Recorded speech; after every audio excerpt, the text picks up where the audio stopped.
So as you can see, this is my daily life. This is what I put up with every single time this happens. What's up, everybody? Hawking, right? Yep, that's how you say it. Yep. Because like I've called you 5 or 6 different things since we've been here. We're live at ETI. I call him Lucas. I do. Put the accent over the A and then extend out the S. Lucas. Anyway, so this is your first time attending something like this, right? This kind of event specifically, yeah. Cool. I did go to Vision, but that's different than this, I guess. It really is. It's quite a bit different. Yeah, it's not at all the same thing. No, definitely not. There's some really interesting topics here, right? I would say so. Yeah, Right. definitely. I wonder why these topics don't get out to the shop owners. Why do you think so? Why do you think they don't get it? Just, unless you're here, you don't hear any of this stuff. I hear that there may be some exciting news about that. Maybe there will be. But what I'm saying up to this point, because some of these presentations sound like they should be for shop owners. I agree. Yeah. Oh, absolutely. 100%. Or high-end technicians as well. Yeah. Oh, yeah, I And would agree. And here's the thing is this is all information that folks really need. Oh, absolutely. You know what I'm saying? Like there has been some really heavy hitting information. And we've posted some of it here and there and we've gotten comments back and forth on it. And it creates a dialogue. It's not like that information is 100%. This is what's going to happen. I think for me, probably the coolest thing that's happened yet, we were in their presentation with the OEM panel earlier. Oh, sure. Yes. And all 3 of the OEMs on stage said we have zero interest. And it was Honda, Toyota, And GM, yeah. and GM. And they all 3 said we have zero interest of locking anyone out. We have zero interest in making this difficult. We want to make this as easy as possible. We've got things we've got to follow. We've got to fit into a certain mold, but we have no interest in keeping you from working on the car. Our goal is for you to work on the car. That was really cool because And encouraging. it is, because sometimes you wonder, like we're all technicians. We've worked on the cars. We get it. You see what Mercedes is doing, so. Yeah. Yeah. And fear that the others might do the same. Who was it we talked to last night? when? Yeah, I suppose more specifically, right? We talked to another manufacturer last night, and he shared some different perspective Oh, it on was it. Hyundai. He shared some different But perspective. they said, we have no interest in connecting with the aftermarket. Screw those guys. He did not say that. I actually would believe that because aren't they pretty strongly pursuing a gateway principle? I thought I heard that. I mean, I'm not. That's already done. Yeah, I was going to say maybe it's already a done deal. It's already a done deal. He didn't say it like that. It was more, that's not a priority for them at all in any way, shape, or form. It's not. It doesn't matter to them. What I took away from it wasn't that it wasn't a priority. It was that there's a lot of pieces and a lot of stuff moving that make it difficult to make it a priority. That's what I took away from what he said. No. He said it's not a priority, although that's why he's here. Right. He is He individual, as an individual, saw the need for it and said, we need to make this a priority. It's important. So let's go out there and see what it looks like. And he did mention that to make it a reality, there's 1,000 moving pieces that all have to come together Right. for Makes it sense. for it to work. But they're at least interested in considering the possibility that they might open things up for us. What I thought was really interesting, and this happened just before we came in here to record, that was that George Lesniak posted on the ASOG Facebook page or on the podcast Facebook page and said, well, yeah, we're talking about EVs. My biggest concern is they're not mandated to give you the data or the access to the EV, right? Whereas with internal combustion engine vehicles, they are. So I thought that was a really interesting comment because we've heard a lot, some tool manufacturers say, hey, there's companies who are obtaining data from a less than honest or ethical way. And then there's companies who are trying to do it the right way. So I thought that was pretty interesting. You're all over the place. What direction? Are we talking about Hyundai here? No, I'm talking about the fact that George made that post after I I posted. mean, I can see his concern. Is he here? He's I think always so. here. He's usually here. Okay. Not sure I if wasn't he sure if I I had haven't spotted seen him. I don't think I've seen him. I mean, I've seen he's a Otto very people, like but- he's a tall, large, imposing figure. It is difficult to not notice George. You're usually hiding in a broom closet somewhere, though. I know, but he's like, he's noticeable. Like you can tell, he's very tall. So where are you going with this? I broad mean, you're all shoulders, over like the he's place. there. Like, no, I'm talking about George Lesniak. I'm just saying, you're all over the place. Look, I think Hyundai is eventually going to get to the point where they've captured enough market share. I swear, you open that thing, I'm going to lose it.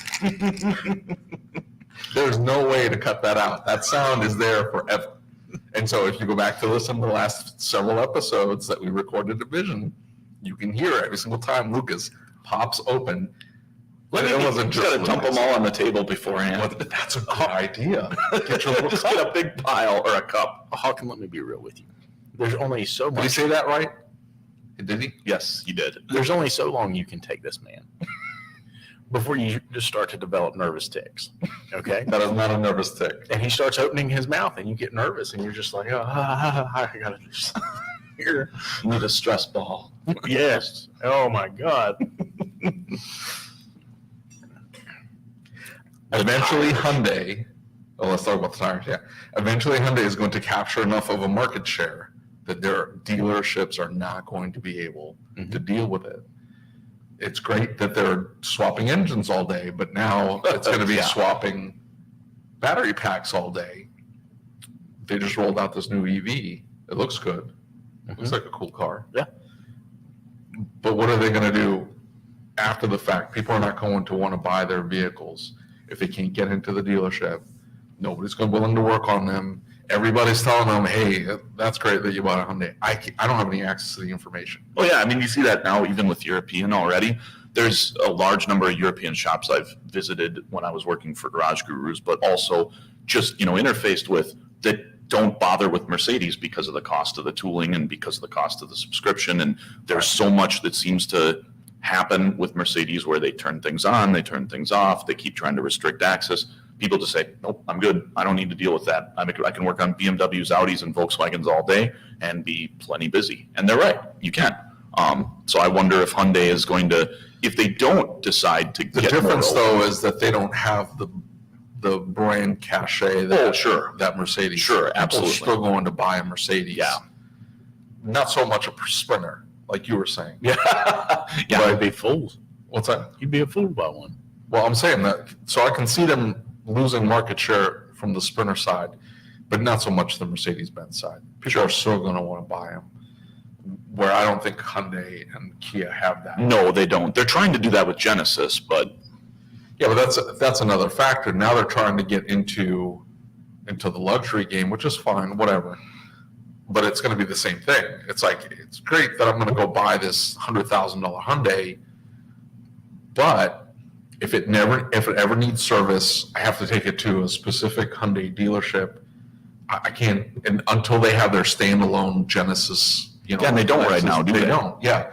So you have to buy it from a specialty dealership. But eventually they're going to get to the point where they have their own standalone buildings, and there's one in a 1,000-mile radius.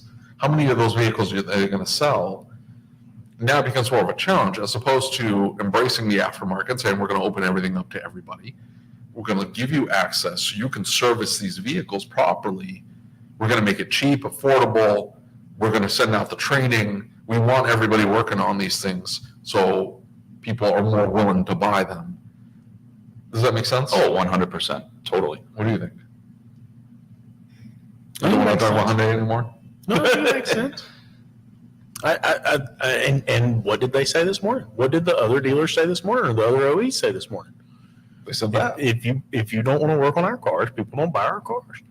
And interestingly enough, it seems like maybe there's a touch of rift between the manufacturer and the dealers, even, right? It may, Oh, I agree. maybe we're not all on the same page. Like, shop owners, we tend to look at OE manufacturers and OE dealers as if they're one, but Right. it seems like maybe that's not exactly the way the dealers perceive it and the way that we perceive it, right? So it's interesting. Should we mention tires in the live stream, or should we turn the live stream off before we mention tires? Make them listen to the podcast later. Make them listen to connected tires. I think That's crazy. That was interesting. That's very interesting. All I right, think, guys. do you think everybody is going to eventually push towards becoming data companies? Because that's what Goodyear stood up there and said. Yeah, they're we want trying to to- become a data company. Oh, It's like, how would you 100%. make tires. No. We are in the data acquisition and analytics game now. We're IBM, but we also sell tires. Well, that's the hot thing, right? Everybody wants to be a SaaS, software as a service. That's data and analytics and software as a service is the new hot revenue stream that everybody wants a piece of. Have we ever seen anything like this before, though? I'm trying to think what was a fad that absolutely every company tried to get into before. It's a good question. I'm sure there's lots of things, but unless you were No, I think in the past everybody is focused in on their core like a product. niche, there, Yeah, what they what were they really do good well. at. Yeah, and if it was a natural transition into we make X product, Y is a very natural offshoot. It is hard to justify becoming a software as a service company. Yeah. When you sell tires. Yeah, it does seem like a pretty large leap. But I could see. I don't know. It doesn't make any sense. Maybe they're banking on traction with the OEMs. Maybe they think the OEMs are going to offer it as a standardized feature on fleet vehicles or something. Isn't this what happened with GE? GE was all over the place. So much so, they were losing money on so many things. They weren't growing. They just kept buying more companies and more brands and this, that, and the other. And Jack Welch comes in and says, we're not doing this anymore. I mean, you shut everything down. And so we're going to focus on these three things because they make us money. And he turned around doing that way. I don't know why these companies go, nah, we can do it. We got to dabble in everything. We're going to dabble in software. Well, as I a mean, service. one of the things that Tom Shear, right? Like as we're doing the podcast and all the different things that we're doing, Tom comes to me and says, look, you're over here doing all these things and you're talking about investing here and investing there. The podcast is a little bit different, but basically coming back saying like you can. Was he knocking the podcast? No, he wasn't. Tom Shear was knocking the podcast? He was on a different podcast earlier, right? Just a couple weeks ago. What was it? Which one was he on? Dandon Were you Brills calls talking- that? What's that? Dandon Brills.